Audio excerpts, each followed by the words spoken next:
Welcome back to the Mind Mountain podcast.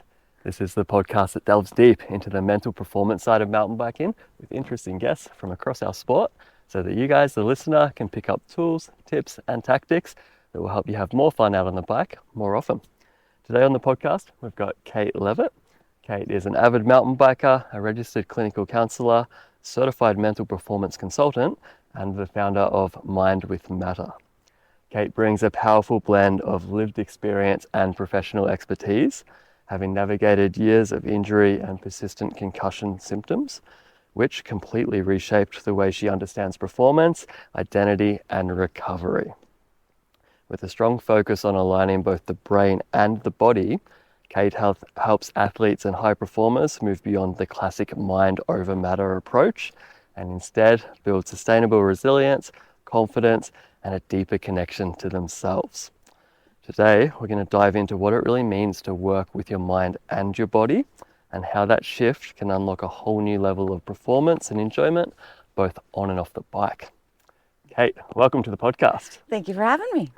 So awesome to be here. We just had a fantastic little lap down Lowdown and Pseudo 3. So good. Conditions are about as good as they get, hey? Yeah, it's a very good way to start the week. Yeah, amazing. Well, with that being said, why don't we start this off by maybe winding the clock back a little bit. I'd love to hear from you. How did you get into mountain biking? I moved out west about 10 years ago and my brother-in-law biked. And so basically the first summer I was here, he got me on my sister's bike and the rest was history. Yeah, it's amazing. pretty classic BC experience. I did bike once at Whistler as a kid. I actually broke my wrist. Oh, no. Went a bit too hard, I think. I was like 10. But yeah, just moving out west and it's such a part of the culture here. I was going to ask about any early memories or challenges, I guess. Going to Whistler Bike Park and breaking your wrist might have been one. Yeah, it was like, you know, that like steep bit right before the Oakley jump? Yeah. I did that and just like had no way of braking except for going over the bars and like Supermaning. Sorry that happened. Yeah, but it was fun. So what was it like the second time then biking with your brother? It was a lot slower. Yeah. I was like, we're starting on greens and I was like I was 15 years older. So it was a bit easier, but very fun. I knew I'd love it. Awesome. So almost like coming back to it with a little more wisdom. Just slightly more, yeah. Yeah. Was there any kind of early memories and challenges there aside from the first time at Whistler? Yeah, I remember I used my sister's bike for my first season. It's a pretty expensive sport, so it was an easier way for me to get into it. And then I got my first bike, but it was a trail bike. And so I went over the bars, I think, every single ride. And then some of my friends were like, you're not riding the right type of bike. And so I got an enduro bike and it made the world of a difference. And then it became much more fun. It was fun before, but it was just like, wow, you fall a lot in this sport. Yeah, right. I feel like a lot of people share that experience of, borrowing someone else's bike to start off, which is awesome. Like to see if you like it and all of that, but definitely like getting on the right bike for you can make a world of difference. It really does. It doesn't need to be fancy, but just the right type of bike for what you're riding. And then, I just like had a few girlfriends that I rode with and a few like group rides. And it made it so fun. Like it's really is all about the community, which I'm sure we'll dive into today. But that was like my first memory. And then it's sort of like, I don't remember the first couple of years. Like it sort of all blends into one, but it's been fun. Yeah, fantastic. And we've had a lot of great chats already on our short little ride there. But on this podcast, we're obviously going to tune into the mental side a lot. So I wanted to start off by asking you, like, what do the words high performance mean to you?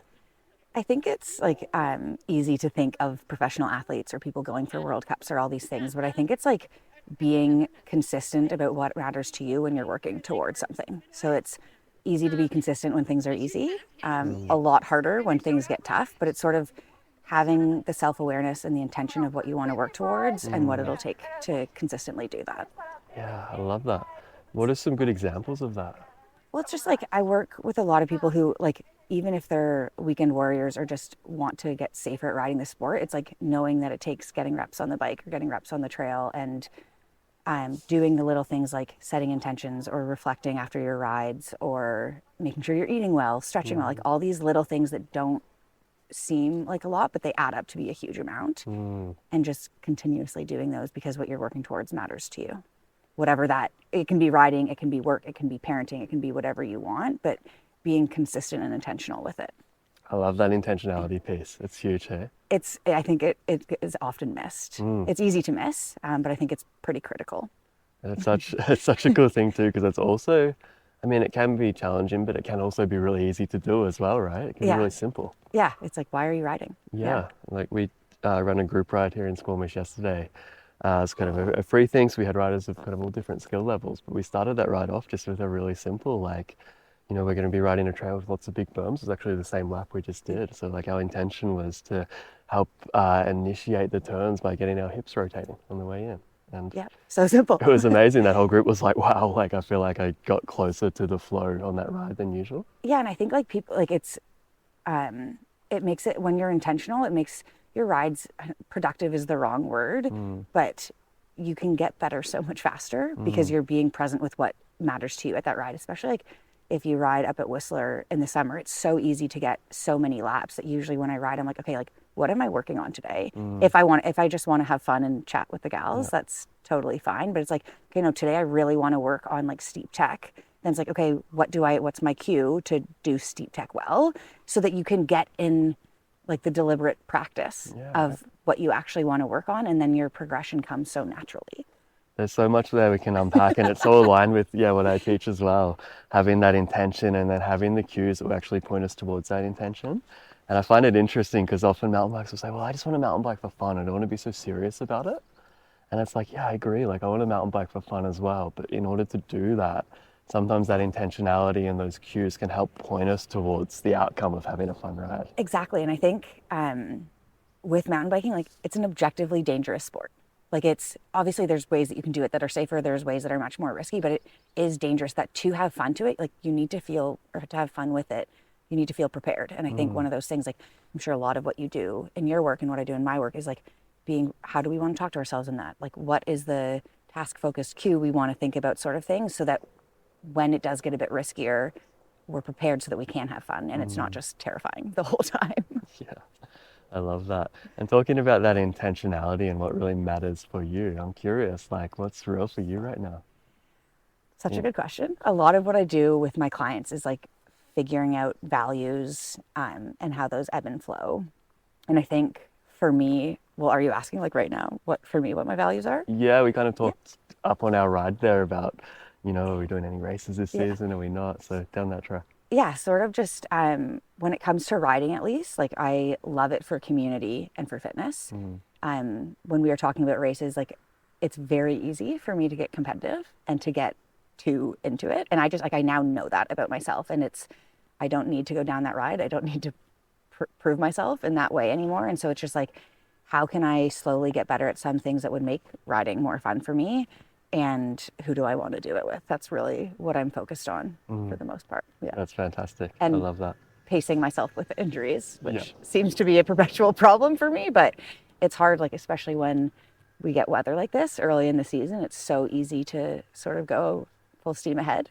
But being intentional about, okay, like I don't want to ruin my body right before the season actually starts. So just pacing it and enjoying it for what it is right now. I love that. And yeah, definitely in our chats we've had earlier, I hear a lot of intentionality in that. And it sounds like, like it may be a work in progress, but you're certainly on a good path right now with it. Yeah, I think I've had enough injuries sort of that have externally forced a lot of reflection as to why I do the sports I do and the work I do. And I'm now sort of getting the fruits of that labor. Yeah, fantastic. Well, good for you. And I'm curious, like you're obviously incredibly passionate about both sports, mountain biking, other sports, and then also the mental side of things. But what was it that really inspired you to pursue your career in counselling and specifically in mental performance coaching? It's so interesting. Like looking back, it feels like it was sort of a flip of a switch, but I also know that there was like a lot of seeds that were planted. In 2015, I was unfortunately hit by a car and I broke all the bones in my leg, and it was a really brutal recovery.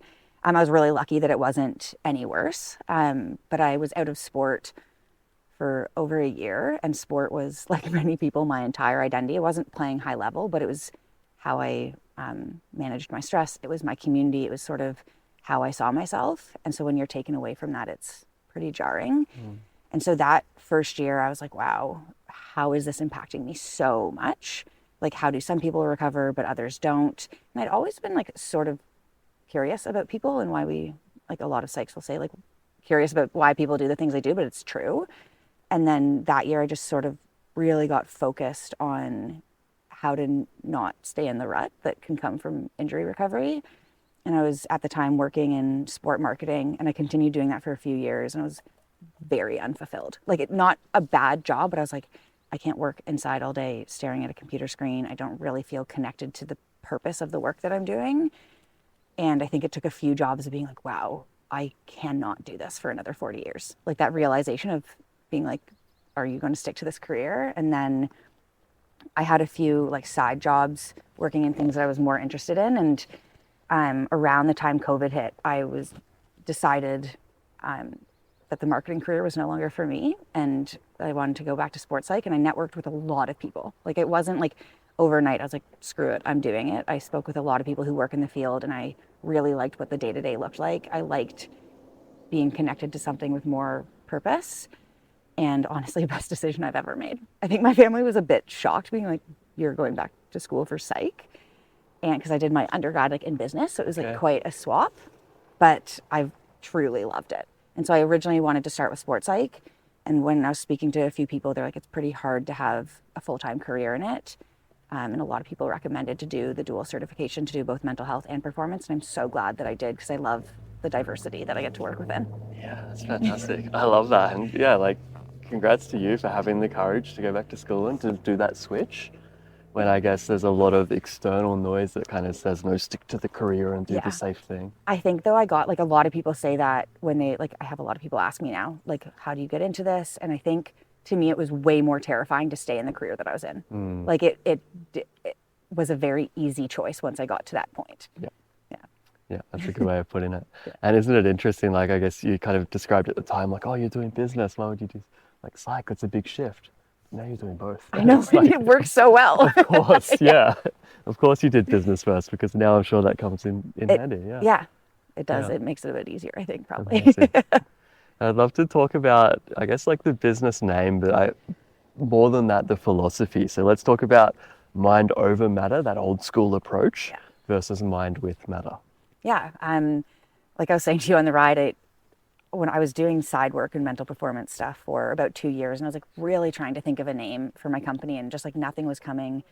But one thing that I kept noticing and having conversations like this, it was just like that old school mentality of sort of like push through pain, suppress your emotions, which can just be like fully avoiding them, or like toxic positivity of just being like, just talk well to yourself. It's like, there's way more to it than that. It just doesn't work. It can be a bit effective in the short term, but like, if you want to do anything for a longer period of time and actually enjoy the process and be sustainable with it, like, you need to learn to work with your mind and your body and the environment around you. Not only is it like more effective in actually achieving your outcomes, but it's way more enjoyable. And so it sort of literally popped into my head one day, but it's not about ignoring. Like, a lot of people think that if you just suppress the pain, you'll be able to sort of move through it faster, but it's a paradox. It's like, the faster you accept something, the more likely you are to achieve what it is that's important to you. It just requires a bit of a skill shift to get there. But. Right. Yeah, I love that. It's very aligned with the way I think as well, but I love the way you put it. Curious, so dive in. I think everyone will probably understand kind of the old school mind over matter approach, and say get over it. Like, think positive, be positive kind of thing. And I agree, it kind of feels to me now like it's a bit of like a brute force approach of like trying to force being happy or feeling confident when there's like the underlying foundation just isn't.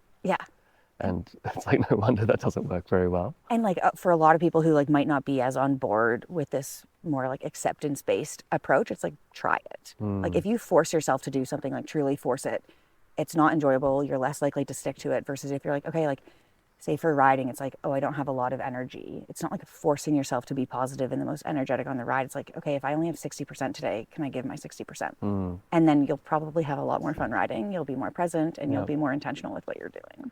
It's so interesting, isn't it? And I love that example. I find sometimes for me, if I am just feeling a bit drained or a bit low energy, and I can sometimes be bummed about it, because I was like, oh, it's a Saturday, it's my day off. I was really looking to push myself today, or have this particular ride in mind.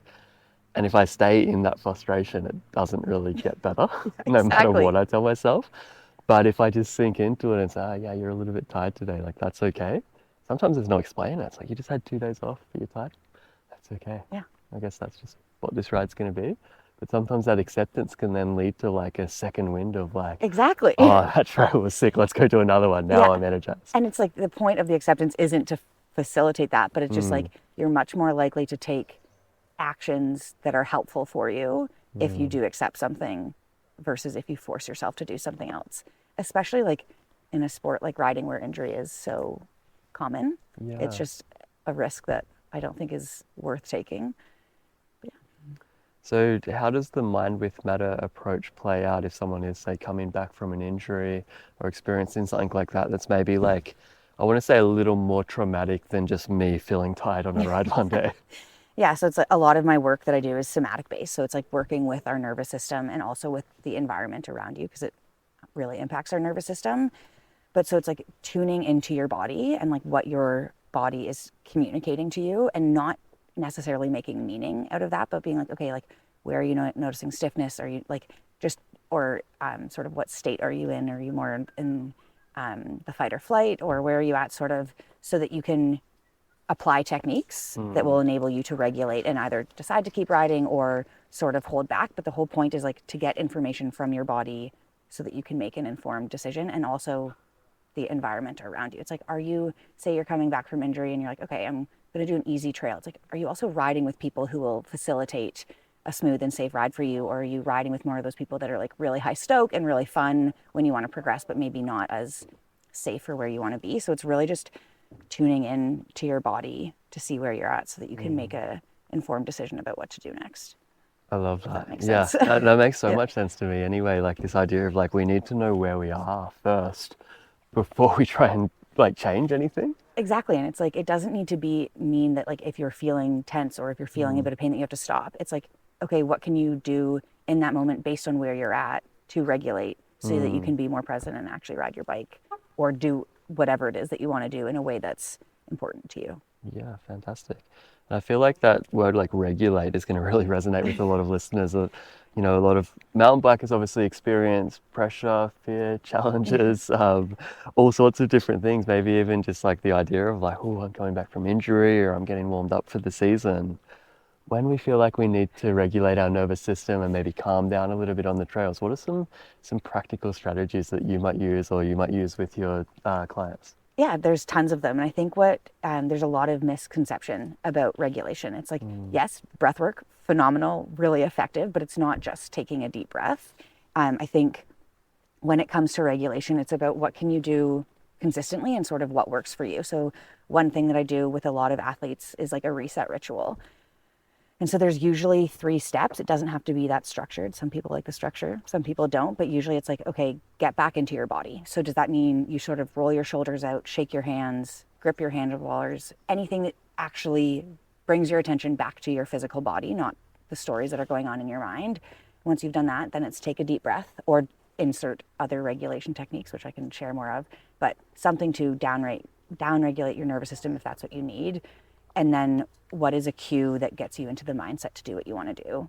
But the thing with reset rituals is like, you don't just practice this when you're in the thick of it or about to go down a gnarly drop that you haven't done yet. It's like, you have to practice these on your easier trail so that it becomes automatic, so that when you're doing the hard thing, it's forefront of your mind. You're not scrambling while in fight or flight trying to think of what you're supposed to do. So that's an easy one. But I think also, especially with mountain biking, like, yes, breath work I think is phenomenal, but look around. When we get into fight or flight, it's really easy for us to get tunnel vision, to sort of lose some interoception of what's going on in our body. If you like look up, look at the trees around you, pay attention to some of the sounds that you have in nature, that's naturally calming for your body. So it can be as simple as like, okay, can you find a tree far to your right and far to your left and reorient as to where you are to help distract from some of those stories that are keeping you stuck in fight or flight. Yeah, fantastic. So really bringing the mind back to the present, the body, your surroundings. Yeah. I love that. And I love that you mentioned there that like this is a skill that needs to be practiced when we feel comfortable, when our brains and our bodies feel safe, right? Exactly. It's like, I think a lot of time mountain bikers perhaps won't try a strategy until they need it. Yeah. And by then it's too late. We're already in like kind of that or getting closer to the fight or flight, we're writing something really challenging for us and we're like, right, I need to calm down.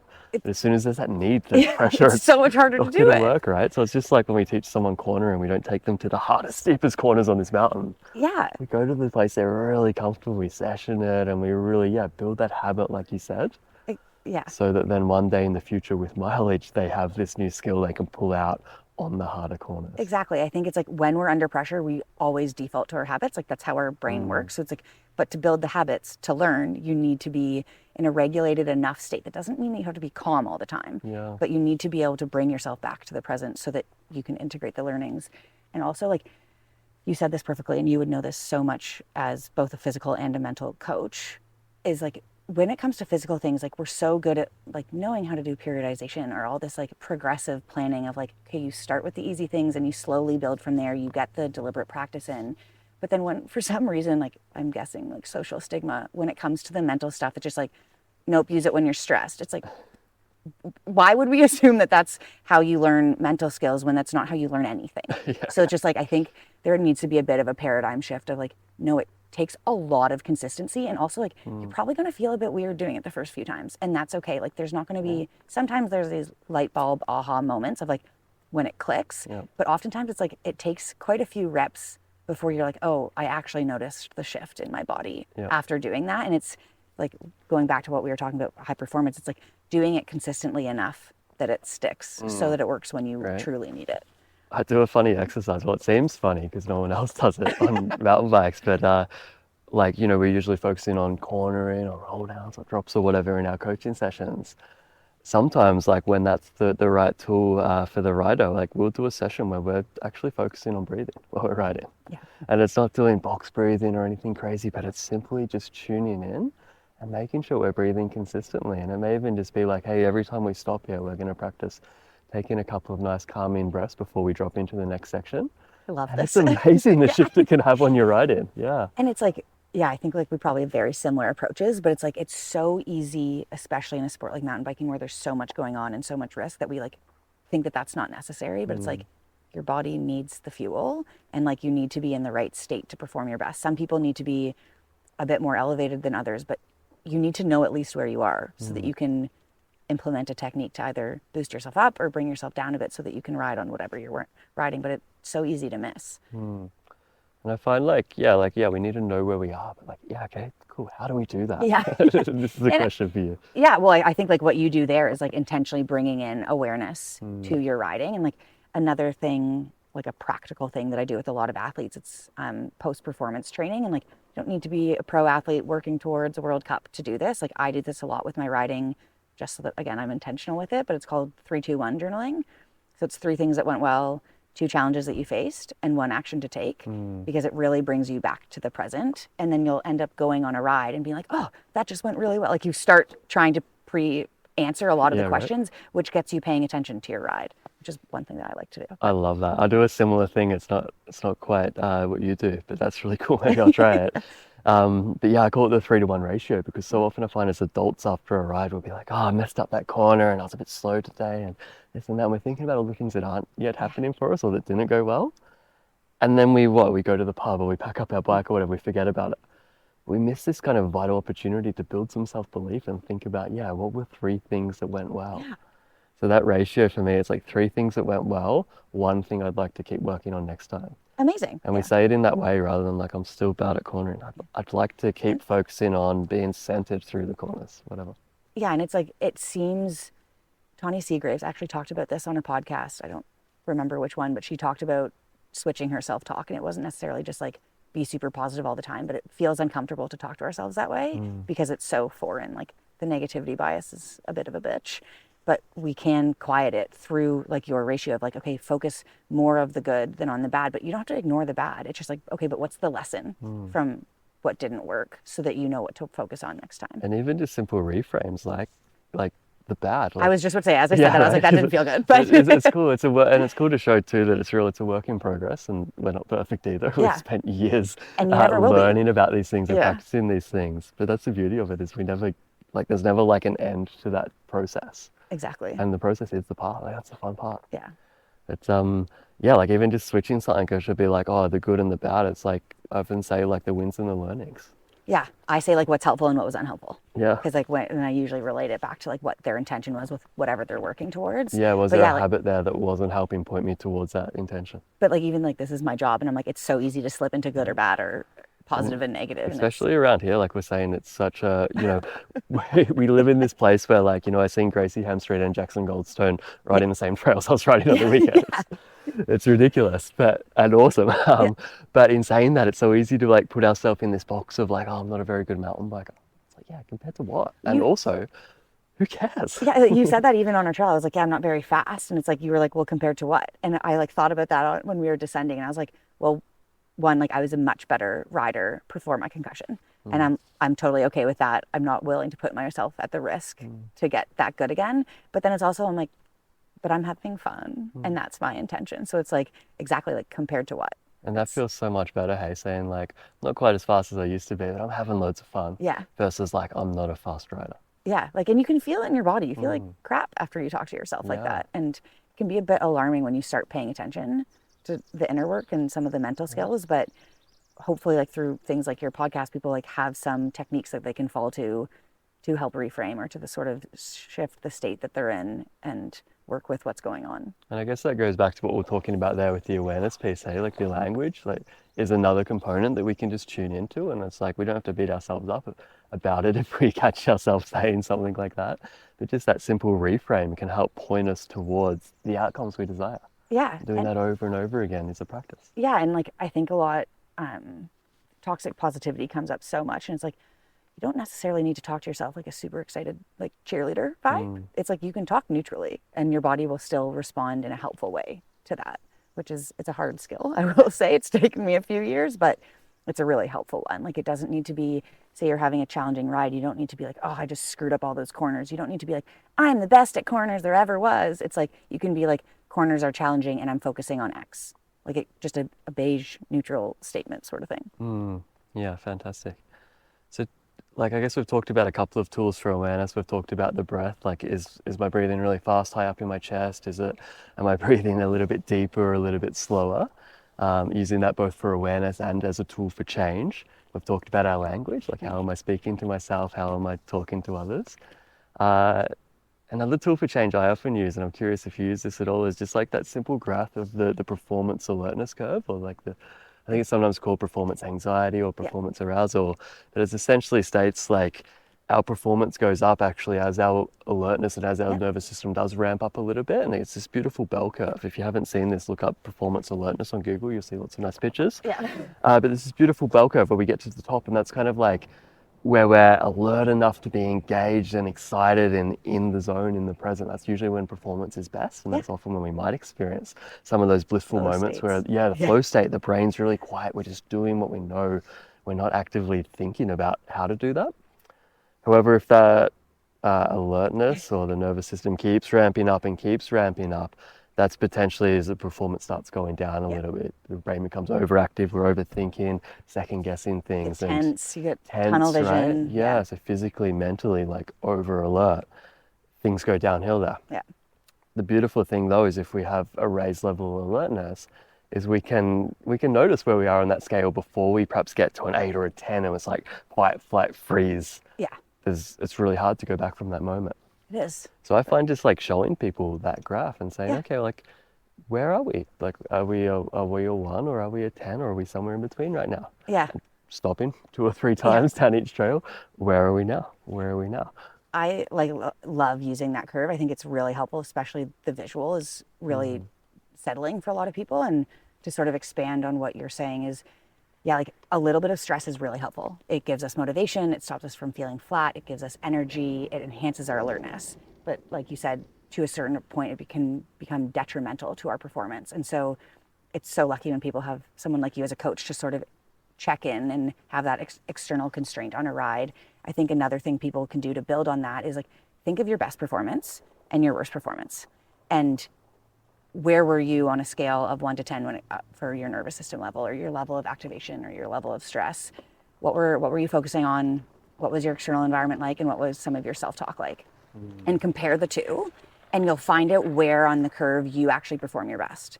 So for example, when I'm riding, I like need to be like a 5 or a 6 out of 10. If I get too stoked, it's too easy to get into that like sendy mindset and try things that are maybe not as helpful for me in that time. Whereas when I'm playing hockey, I need to be an 8 or a 9 to have that level of, like, that's just like how I reach flow state. But so if you compare your best versus your worst, it can sort of help you figure out where you need to be on that bell curve. And then if you're low, what's one technique to upregulate? And if you're too high, what's one technique to downregulate, so that you feel more in control of your ride if you do get too high or too low on that curve. That's fantastic. A It's really like solid simple but technique. really Yeah. effective, I think. Yeah, I can imagine that being super powerful. And I love that you mentioned there the upregulation, because so often I think, especially mountain bikers, that are kind of mountain biking for fun, and maybe around here in the Sea to Sky where it's a lot of like taking risks and doing this feature and that feature and working through fear. A lot of the time people are like, oh, I just want to be more relaxed. But actually that stress can be good. Yes. And it is needed to perform at whatever your version of high performance is. So like, how do we activate our nervous system if we are feeling not quite engaged enough or not quite alert enough for the task, the trail at hand? Yeah, I think it's like, that's such a good point, is like, it's not always down regulation. Often it is, but it's like, so like once you know where you need to be, it's like, okay, so like a simple example, like if you use breath work, if you need to down regulate, like sort of the protocol is to have an exhale longer than your inhale, because that relaxes your nervous system. So if you need a bit of energy, then your inhale should be longer than your exhale, because it brings oxygen to your brain and makes you more alert. There's so many different techniques. I think it's like, it varies per person, but yeah, breathwork, music is like such an effective way to get yourself stoked. Well, at least for me and a lot of my friends. Visualization can be really good. Be like, and like, you can either imagine yourself doing something that you're working on, somebody else doing it, like just bringing in those more helpful associations with riding. But there's like, play with it. Like there's so many different things that you can do. Even like for me, like if I listen to the sounds of cyclists around me, like classic, like a loud derailer, like to me that like actually sort of makes me excited. I'm like, okay, I'm in mountain biking mode. So it's sort of, be curious about what works for you, and then have like 1 or 2 tools to both upregulate and to downregulate, so that it's like you don't come without a pump or a multi-tool and stuff. It's just like, have those in your toolbox so that you feel a bit more prepared for your ride. And that in itself is calming for your body. Yeah, that's fantastic. I love that. I often think of my rides like, or often like this, like the journey of a ride, and my nervous system does form a bit of a bell curve, as in like we're getting warmed up, we're getting into it, ramping up, there's peak performance in the middle, and then if we ride for long enough, often it's kind of down after that. So why not keep that in mind? Like I was saying to you, I was out on a ride on Saturday and I pushed myself a little bit and like did some things I was really proud of, and then also had a couple of moments where I was like, okay, we're pushing the parcel just a little bit there. I'm good for today. And there was other features and stuff on the trail that are ridden in past seasons. I was like, I could ride that today. But I was like, yeah, this has been good. I'm kind of on that down curve now. I'm just going to save those for another day. But also I'll challenge that as well. Like I might go out on one of these rides and it's a shorter ride and I'm like straight into some stuff that's kind of right in that kind of peak challenge for me. And that's where I'm like, applying a technique to actually like upregulate and activate. And it's like, right, there's no warm-up lap today, we're on. Yeah, we're here now. And it's like I might be using just whatever terrain I have before that feature to just do a couple of runnings and focus on being really physically active and poppy and playful to get myself in that zone for that feature or that drop or whatever's coming up. I think this, like, I'm so happy you said that, because it's like a lot of times when people, practitioners, athletes, whoever, talk about nervous system regulation, it's not about constantly being calm, but it's about being flexible of how to work with your nervous system, which like comes back to the whole mind with matter, more new age approach. Is like, it's not constantly being like super excited to ride or super calm if you're doing something scary, but trusting yourself that you have the skills to actually navigate, oh, I'm a bit too tired today, like how can I ride within that capacity, sort of thing. And like, oh, we're now at a scary feature, what do I need to do to get focused enough? And it's like, being able to adapt with that is what will help you with your progression in riding. Totally. Yeah. And like that decision making, that is a skill. And for me, like so hard. as a way of understanding what to teach when, I've developed a bit of a mental skills pyramid, which is I've seen it. It's so good. Yeah. Okay. I'm glad you like it. It's good to have it's really good. Professional opinion here. But yeah, like decision making's at the top. And like, that's a really, I think, challenging skill to refine and do well. It's so hard. But it's something to be proud of when we do make those good decisions. And like, sure, I could have rode those features yesterday, but also the fact I didn't, I'm really proud of. Yeah. The risk appraisal is so challenging in things like this, but I like it is at the top of a pyramid because it is really hard and it touches on so many other skills that are needed to get there. But, and then again, like sort of looping back to what we were talking about before is like, we have to congratulate when we do make those good decisions, because like we'll also learn from that, not just from being like, oh, I didn't do this, I didn't do that. It's like, you probably made some very helpful decisions on that ride. What were they, and what can you learn from that to make them more frequently? Yeah, right. Like if we look earlier in the ride, when I did some new drops and some new kind of sections of slabs that I hadn't ridden before, and I was proud of the way I Yeah. rode them. Sorry. So they were good decisions as well, Yeah. just as good as the ones I decided not to ride. Yeah. Yeah. And yeah, I think it's a hard, it can be a hard thing to find, but I think reflecting on what helped, what didn't help, can be really, really helpful. And just knowing it does come with time. But in order to make those decisions, it does require self-awareness, intentionality, and the ability to be present with where you are on your ride. Excuse me. I think building that self-trust too, like we were kind of chatting the external, we've hopefully all got really good riding buddies that are supportive and cheer us on and stuff like this. And that can be really helpful when we need it. But there's also other times when, they may be cheering us on and we're like, oh, that's actually not what I need right now. I'm going to listen to my own internal voice, and building that trust in your voice is, I think, a really important skill to tune into. And it's really important, and it can be super simple, but it requires a lot of practice. And the thing, it's not always rational, and that's the tricky part with it. Sometimes there's no explaining why you don't feel like doing that particular thing or riding that particular trail today. But listening to that internal voice regardless is a great muscle, for lack of a better word, to flex and to work. Exactly. Yeah. I think I really believe in tuning into your intuition. Our brain, through our five senses, takes in way more information than we could ever possibly process. So like when we have that gut feeling about something, I truly believe also science shows that it's like we have picked up on something, and our brain is usually perceiving some level of danger. And so it's like having the awareness of like, okay, is this fear, or is this like actually a smart decision based on what my body is taking in through the surroundings, and being like, and trusting that, being like, okay, I don't know why I don't feel like riding this today, but I'm going to prioritize what my body is telling me and do the ride around, A question I get a lot from clients of mine, and I even have in my own riding, quite often we can make lots of really good decisions that keep us safe, and we maybe take more of a cautious approach a bit, which can be really nice after, say, a crash or a setback or something like that.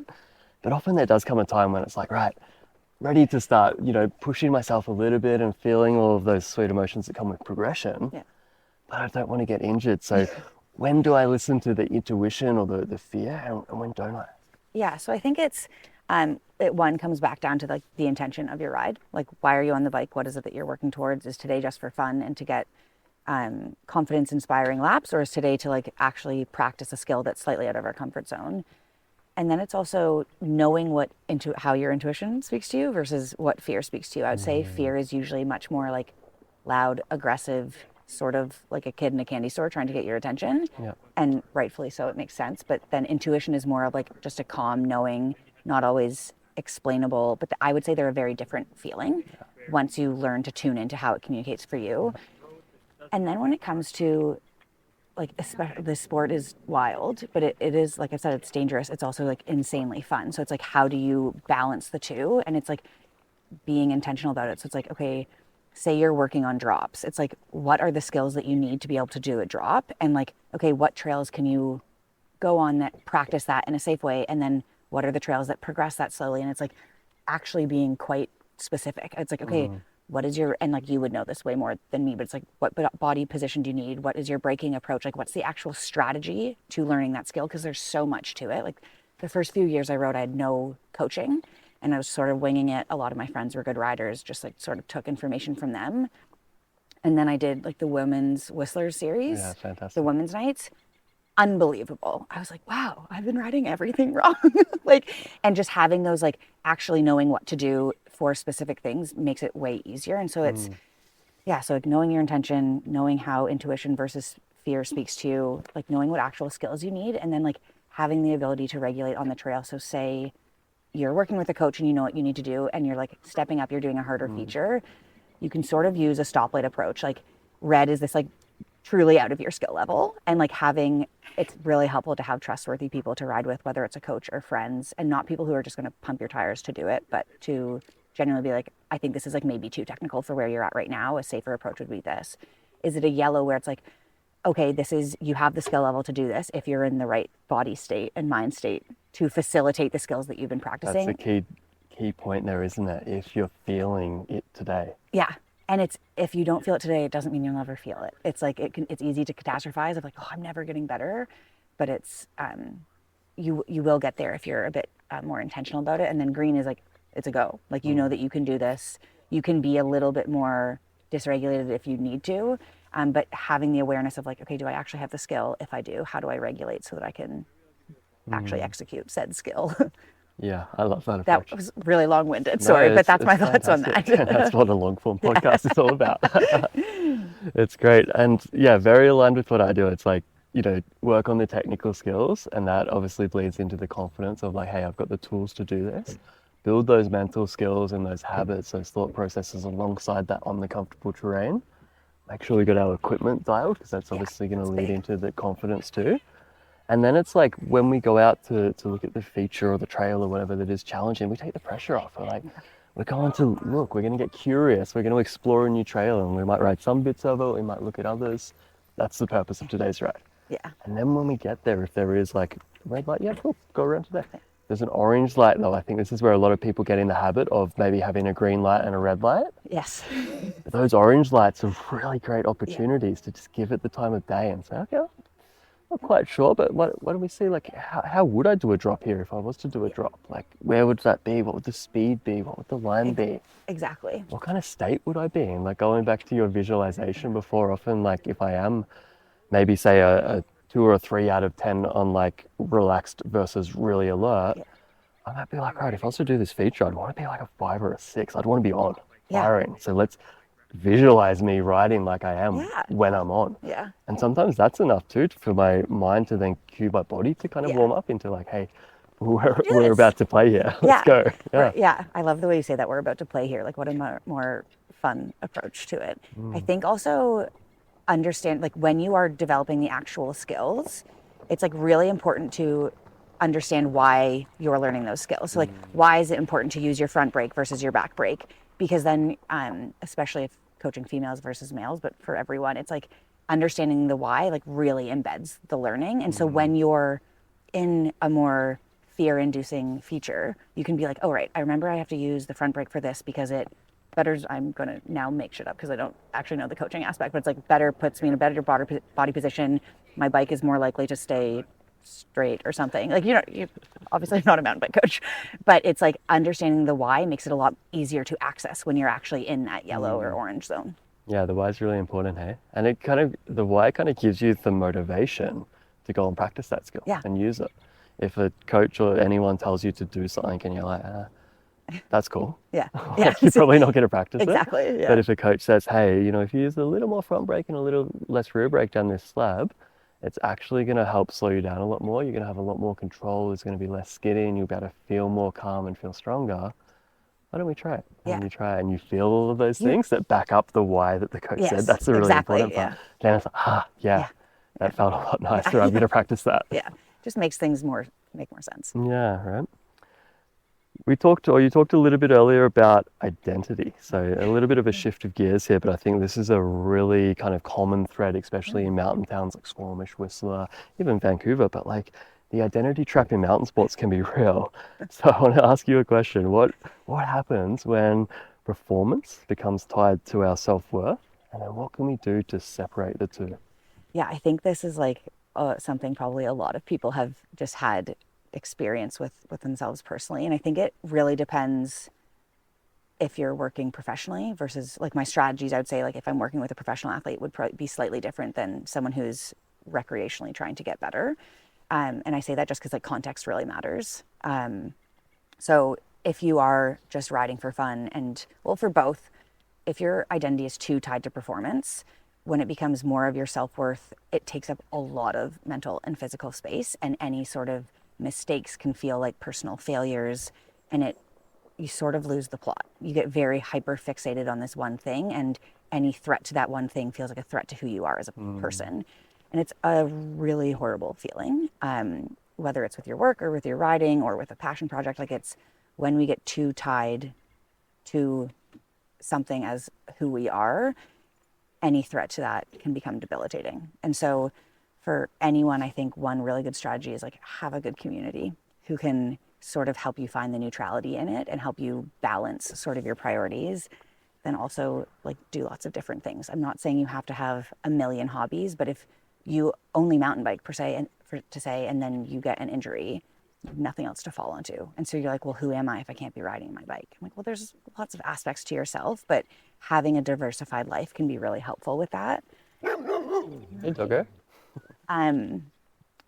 What I'd say, like when it comes to professional athletes, like it's a lot harder because I would say social media is like such a crux. I've worked with quite a few professional riders, and you need to use social media to boost your personal brand. And so it's sort of a double-edged sword, but then people only know you for that one thing. So say you don't do as well in the race, it's like, okay, well, that's what people know me for. That's what people believe in me for.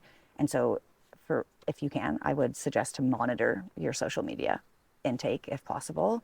But really it all comes down to diversifying what you do, how you spend your time, how you talk to yourself, and knowing that like you are never just one thing. You are never just a rider. You're never just a parent. You're never just an employee at XYZ company. You are so much more than that. And when we're able to see that, we're able to zoom out and enjoy the process so much more. And paradoxically, usually get better at what it is that we want to be better at. But that's not the point. It's that we can zoom out and see it for what it is. It's like we're riding a bike in nature. It's pretty epic, whether you're good or bad.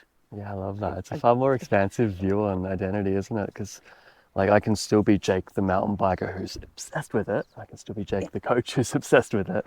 But I can also be all these other things. Yeah. At the same time. Yeah, and it's so much more relaxing when you can zoom out from it all. And a really helpful activity actually that people can do is like select 5 people who are like close to you, like are like sort of like your front row supporters. They're the people who would show up to the premiere of your life. Like they can have differing opinions, and ask them to describe you in a few words. It can be a bit confronting, so like do this with people that you feel safe with. But I've done it with a few of my close friends in my family, and it was shocking how they described me, and it sort of helped burst that bubble of how I perceived myself. Because like your identity is massive. It's how you see yourself. It's how you make sense of the world around you. It's not this like fluffy psychoeducation piece. It's like a massive part of our life experience. And so when you can have a more balanced whole person view of that identity, it takes the pressure off and you're more able to enjoy and actually perform. That's a really cool technique. I was just thinking about that because it's true, isn't it? Often like what we project and who we are is then reflected back to us through conversations with friends and family and stuff like that. Yeah. So just asking that really like simple question could be a great way to build awareness of perhaps what we're not able to see because we're like stuck in the life of us. Yeah, and like we always see it through our own narratives and beliefs and stuff, so it's always going to be biased. So if you can intentionally select people who you think will have your best interests at heart, like don't just like ask any Joe Schmo sort of, but it really can be like, oh, you see me as this, but another person sees me as this, be like, oh, I can be both. Like, and it's being able to like hold that multidimensional view of self. Yeah, fantastic. Yeah. And you mentioned community in there. I think that's another really important factor, and everyone's probably like, yeah, obviously, like community, but like, what does a good or like a healthy community look like for you?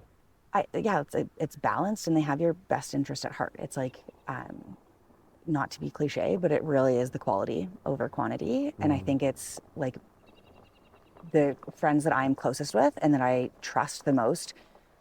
Yes, they'll pump my tires if I need a confidence boost, but they truly have my best interest at heart. So like they'll call me out if I'm not acting in an aligned way, or they'll be like, I hear that you're hard on yourself right now, but can you look at it this way? Like they sort of disrupt those narratives that are unhelpful for us to move towards what's important in our life.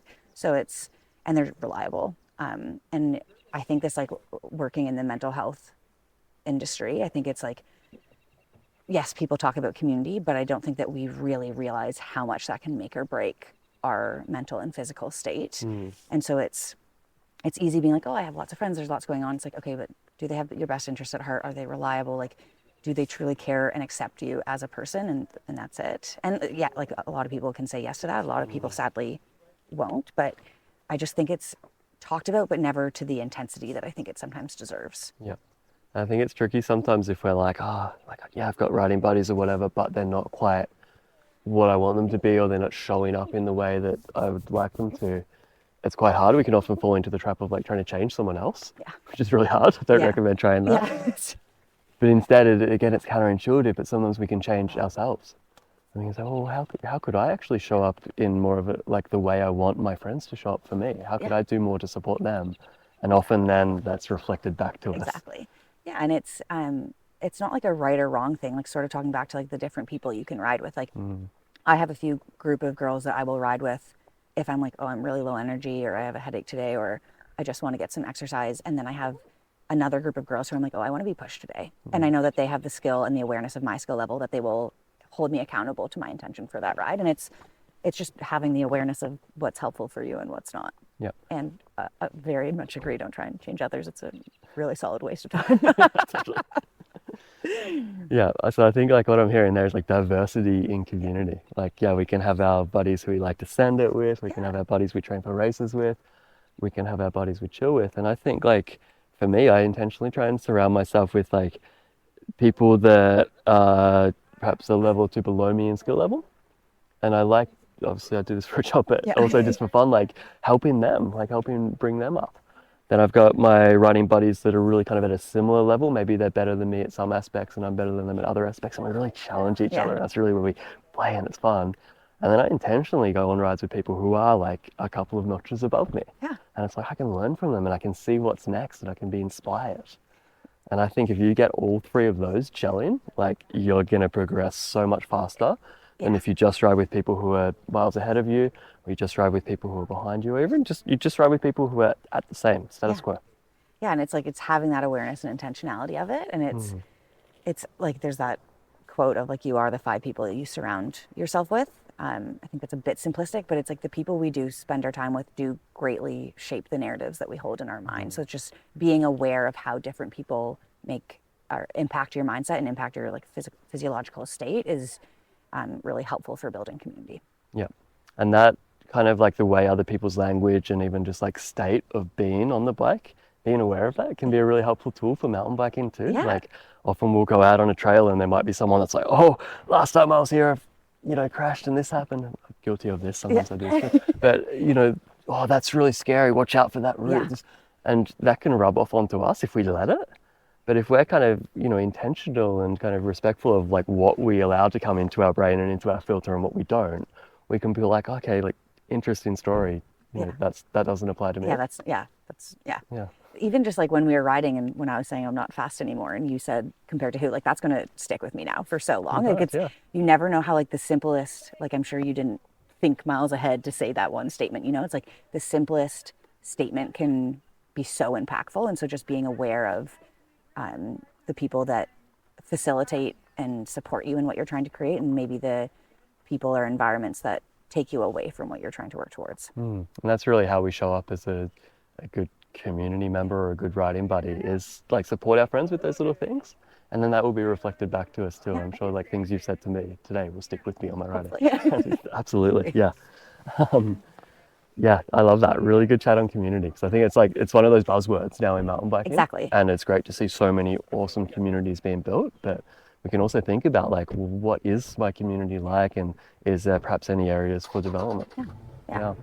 And own what you need to do to, like you were saying before, like it's not about like what actions do you need to take to also show up for your community, and then that's often reflected back into you. Absolutely. And it can take courage sometimes. It means like, rather than riding with the same 3 people we always ride with every week, maybe we go riding another night of the week with some different people, or we join a new riding club, or we mix it up a little bit. It can take courage. But that courage, like any leap of faith, is often reflected back to us with these great feelings of like, oh wow, that was freaking awesome. I'm glad I did that. Such helpful, like in therapy, like we call them corrective experiences, where like they sort of help challenge some of those more negative beliefs we have about ourselves. And the more you can do that, like and drip feed it, the more that we'll take on a more helpful narrative. Right. Yeah. Shift out of the old narrative and shift into the new. Yeah. That's awesome. I wanted to shift gears again here, if you're happy to talk about it. I know, I mentioned in my intro there, you've unfortunately had a lot of injuries in your past, some of those being concussion, and you've had what's called, persistent concussion syndrome, which is where concussion symptoms stick around for a long time.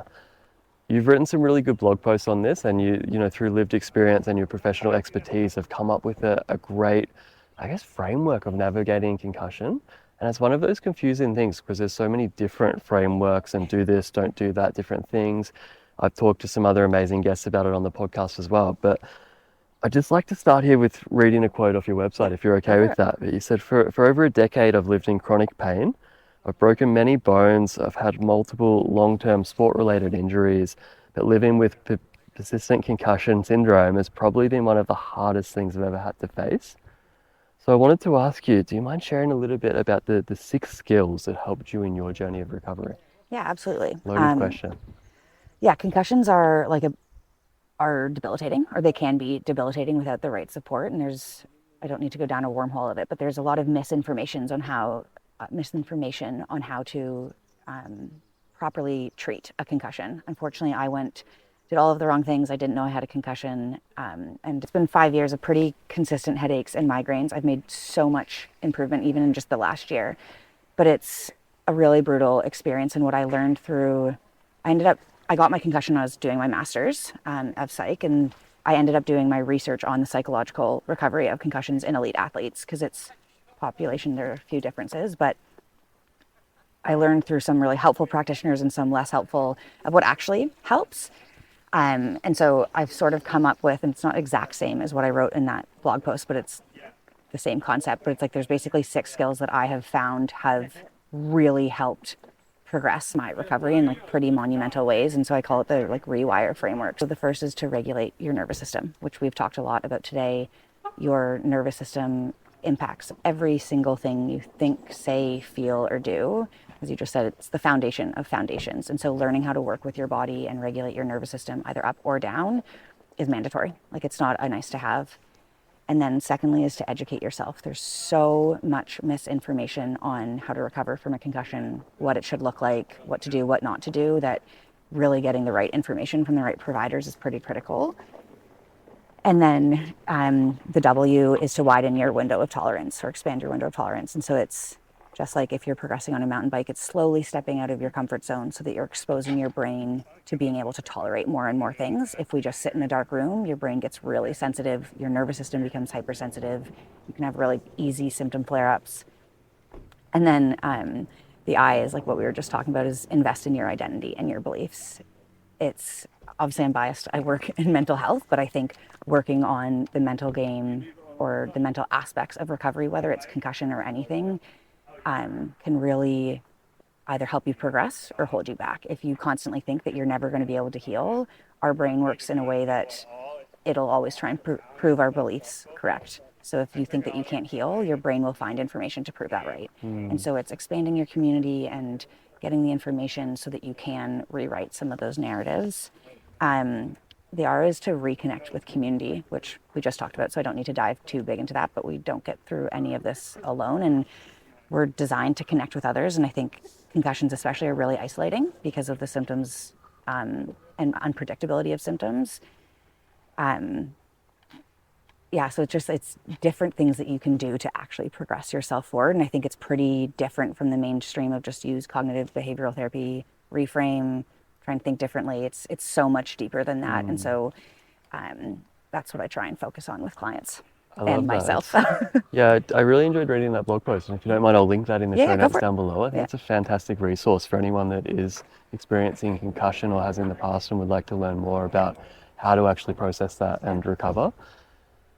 I love a lot of what I do is we've got all this abstract stuff we talk about, and concussion recovery can be one of those things. It's that makes sense, but what do I actually do? Yeah, exactly. I love how you make that practical. Don't just sit in a dark room, do this instead. Yeah. And it kind of speaks to me a lot. You've pulled your hamstring. We still went for a ride today, so you're not necessarily sitting around and waiting for that to magically get better. You're moving it and exercising it and perhaps doing some other physio stuff off the bike to strengthen that again and make it better. And it seems like that's the same with our brain, is expand that window of tolerance, you're saying, we're exercising that muscle. And you have to sometimes do the hard things. It's so for me to be able to ride today, I didn't ride this weekend so that I would be able to do it and not overstrain my hamstring. And it's not always easy to make those decisions, but that is how you grow. And it's the same thing, if you want to get better at rock slabs, okay, well, you're gonna have to start doing rock slabs, but you do it in a way that is a safe way of growing versus sort of going like full steam ahead and then crashing. And like that's a big thing with concussion recovery Right. is the like boom or bust cycle. Okay, so being like, yeah, I'm good, straight back on the bike, or even just back on the bike earlier than. Yeah. Yeah. Yeah. It's just my sort of take on it and what Yeah. actually helped me. I love that. And is there anything we can do like around the acceptance side of it? Because I know like, yeah, like expand your, Yeah. what was it? Expand your comfort, Window of tolerance. your window of tolerance. That's really powerful. But I think before that, often it's like, well, accepting like where we are currently at. Because like, yeah, there's the old window of tolerance and that was Yeah. huge. But like accepting that now, okay, this is where I'm at. The window of tolerance might be in comparison tiny, but that's okay. That's where I'm at and that will get better. Yeah, I think like this loops back to a lot of the things we've been talking about. This acceptance is an incredibly challenging skill. I do think it starts with being able to regulate. It's really hard to talk in a neutral way to yourself or actually hear what your community is saying to you if you're in fight or flight or if you're completely frozen and shut down. And so it's like being able to like, okay, come back to the present moment. What does your body need right now? And then, yes, like a lot of the times I'm like, I objectively cannot ride like I used to. And I now have enough experiences with community and through my self-talk of being like, and that doesn't mean anything. It doesn't make me a better or worse person. It doesn't, it just is. And so the more that we can regulate and talk neutrally to ourselves, I think it's easier to actually find acceptance. But it's like, it's a really challenging skill. I'm not sure that it's one it's becoming much more known in society, but it really is the crux of it all. When there's the saying of like, only once we accept ourselves can we fully change. And like, that's like the paradox of change is like, you need to accept yourself from where you're at to be able to take helpful steps forward. But it's a tricky one. It takes a lot of practice. And perhaps like an oversimplified analogy or metaphor would be like, you know, when we have a physical setback on the bike, often like, it's like, yeah, I used to be able to ride black diamond trails. Now I'm only comfortable riding blue trails. But until we accept that that's where we're at, we'll never be able to grow back to riding the black trails. It's like, hey, this is where I'm at now. Like, what kind of skill building? How can I find a way to have fun with where I'm currently at? And as soon as we do that, it's like we're back on that progression Exactly. train. Yeah. Then we can actually make the change Oftentimes, to the get. hardest part of getting back there isn't anything physical. It's that mental switch Yeah. of like, I'm here and that's okay. Yeah. And I think it's like that. Then it's like back to the identity is like people tie it to being like, oh, if I can't ride what I used to, it means I'll lose my community or I won't be able to do XYZ race, or we make all this meaning about what it means. And like, that's not helpful. And it's also so biased. And so it's like accepting is not giving up. It's not giving in. It is being more aware of your reality so that you can make a helpful next step. Yeah, fantastic. It's really useful tools. Is there anything else kind of on the concussion subject that you'd like to speak into, or do you feel like that's complete for now? I feel like I could probably talk for hours on the concussion piece, so it's probably good for now. Yeah. Another thing I just kind of popped into my mind, I wanted to ask you, like, do you distinguish between mental performance and mental health? And if so, how? Yeah, I would say there is a difference. I would say mental health is more working and supporting people who are struggling with their mind and body, whereas mental performance is more about optimizing. And so they're not separate by any means. They're very much overlapped.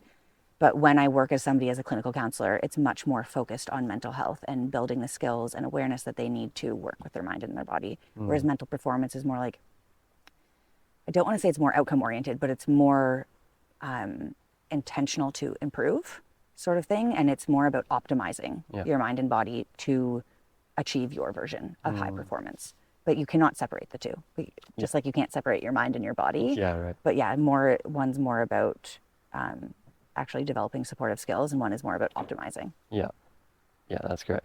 That really fits with my understanding. I almost see it as like two sides of the same coin, and we can't have one without the other. Exactly. Like if we're seeking mental performance, whatever our version of that is, but we don't have a like solid and consistent foundation of mental health, it's going to be really hard to perform at our best. Yeah. And the same thing if we're like, you know, we've got really solid levels, or what did I say that? Like, yeah, we can't have mental performance without mental health, but also like sometimes mental health will come from performing and pushing ourselves and doing all these things that make us happy. Exactly. Yeah. And I think it's, and it's like, it doesn't mean that you have to like super high levels of mental health. Obviously there's various ways of measuring that, which, but you don't need to have super positive mental health to perform well.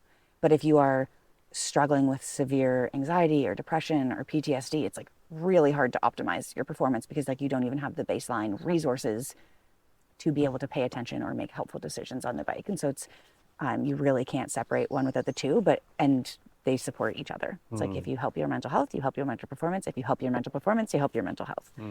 Yeah, fantastic. Yeah. I love that. This has been such a great chat, both on the mental performance side and the mental health side, perhaps both, like you said there. As we wind down here, I wanted to ask you, what's one key takeaway, if nothing else, that you hope listeners remember and take away with them on their next ride from today's conversation? Really hard. I feel like we've talked about so much. Tune into your body. I think it gives us so much helpful information. And once we learn to work with our body, we really can find much more joy in whatever it is that we're working towards, and a more sustainable approach forward if we do have specific goals sort of in mind. Yeah, amazing. That's such a good answer. Yeah. And, obviously our whole industry, mountain biking, the community, everything is growing at such a fast rate. There's so many positive things happening. What's one thing you're really excited to see more of, say, in the next decade? Yeah, I think there's so many cool things happening.